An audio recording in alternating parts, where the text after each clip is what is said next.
ओम ब्रह्म सत्यम सर्वधार। एक सुंदर प्रसंग को श्रवण करते हैं। कर्मों का फल जरूर मिलता है। एक कर्म का ऐसा फल है जिसको कि ये मानव छूट नहीं सकता। तो आइए एक बहुत ही अद्भुत प्रसंग। एक दूल्हा और दुल्हन का बहुत ही सुंदर, किस प्रकार कर्मों का फल। एक लड़की थी, वो बड़ी सुंदर थी। शरीर उसका पतला था, रंग गोरा था, मुखड़ा गोल था, बड़ी बड़ी आंखें कटी हुई अमियों जैसी थीं, लंबे लंबे काले काले बाल थे। वो बड़ा मीठा बोलती थी। धीरे धीरे वो बड़ी हो गई। उसके पिता ने कुल के पुरोहित तथा नाई से वर की खोज करने को कहा। उसके पिता ने जब वो बड़ी हुई तो चिंता हुई, तो जो पुराने नाई और पुरोहित होते हैं उनसे उसके वर को खोजने के लिए कहा। उन दोनों ने मिलकर एक वर तलाश किया। न लड़की ने होने वाले दूल्हे को देखा, न दूल्हे ने होने वाली दुल्हन को। ये पुराने समय में लोग नहीं देखते थे, आज प्रथा देखने की है। धूमधाम से उनका विवाह हो गया। जब पहली बार लड़की ने पति को देखा तो उसकी बदसूरत शकल को देखकर वो बड़ी दुखी हुई। इसके विपरीत लड़का सुंदर लड़की को देखकर फूला न समाया।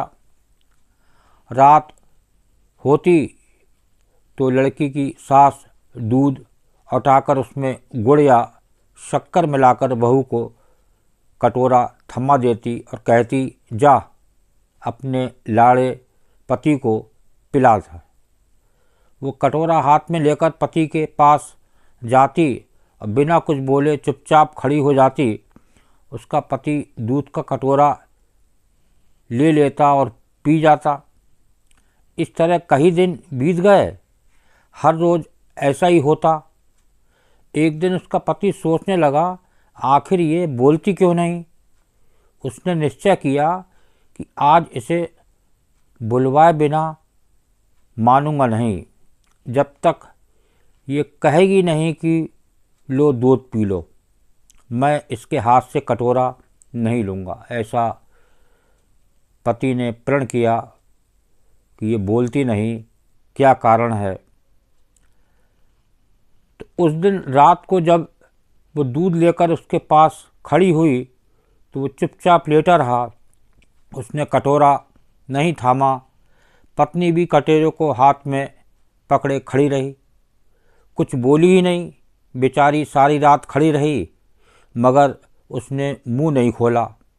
उस हठीले आदमी ने भी दूध का कटोरा नहीं लिया। सुबह होने को हुई तो पति ने सोचा, इस बेचारी ने मेरे लिए कितना कष्ट सहा है। ये मेरे साथ रहकर प्रसन्न नहीं है। इसे अपने पास रखना इसके साथ घोर अन्याय करना है। इसके बाद वो उसे उसके पियर छोड़ आया। बेचारी वहाँ भी प्रसन्न कैसे रहती। वो मन ही मन कुढ़ती। वो घुटकर मरने लगी। उसे कोई बीमारी ना थी। वो बाहर से एकदम ठीक लगती थी। माता पिता को उसके विचित्र रोग की चिंता होने लगी। वे बहुत ही वैद्यों और ज्योतिषियों के पास गए, पर किसी की समझ में उसका रोग नहीं आया। अंत में एक बड़े ज्योतिषी ने लड़की के रंग, रूप और बाल चाल ढाल को देखकर असली बात जान ली। उसने उसके हाथ की रेखाएं देखी। ज्योतिषी ने बताया, बेटी, पिछले जन्म में तूने जैसे कर्म किए थे, तुझे ठीक वैसा ही फल मिल रहा है। इसमें न तेरा दोष है न तेरे पति का। तेरे पति ने पिछले जन्म में सफ़ेद मोतियों का मोती दान किए थे और तूने ढेर सारे काले उड़द मांगने वालों की झोलियों में डाले थे। सफ़ेद मोतियों के दाने के फल से तेरे पति को सुंदर पत्नी मिली और तुझे उर्दों जैसा बदसूरत आदमी मिला है। ऐसी हालत में तेरे लिए यही अच्छा है कि तू अपने पति के घर चली जा और मन में किसी भी प्रकार की बुरी भावना लाए बिना उसी से संतोष कर। ये ज्योतिषी ने उस पत्नी को समझाया, जो तुझे मिला है और आगे के लिए खूब अच्छे अच्छे काम कर, उसका फल तुझे अगले जन्म में अवश्य मिलेगा। ज्योतिषी की बात उस लड़की की समझ में आ गई और वो खुश होकर अपने पति के पास चली गई।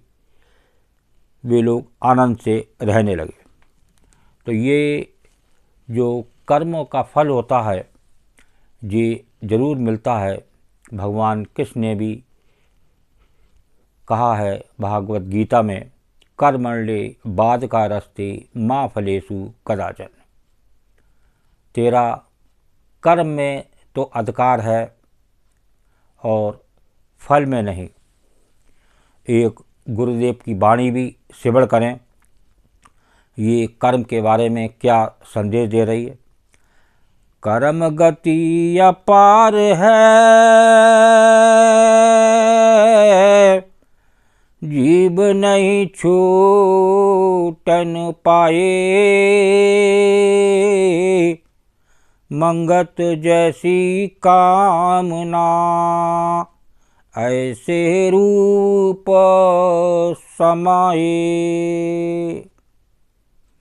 कर्म गति अपार है, जीव नहीं छूटन पाए। जिस प्रकार से अभी आपने प्रसंग सुना, वो सुंदर लड़की को बदसूरत पति मिला, उसका कारण था कर्म। मंगत जैसी कामना ऐसे रूप समाए।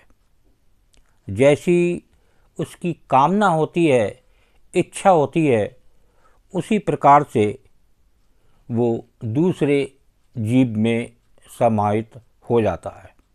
उसको वही मिलेगा जो जैसा बोया वैसा ही वो काटेगा। तो ये प्रसंग बहुत ही सुंदर अद्भुत प्रसंग पति पत्नी का, और किस प्रकार दूल्हा दुल्हन को का एक मेल कराया।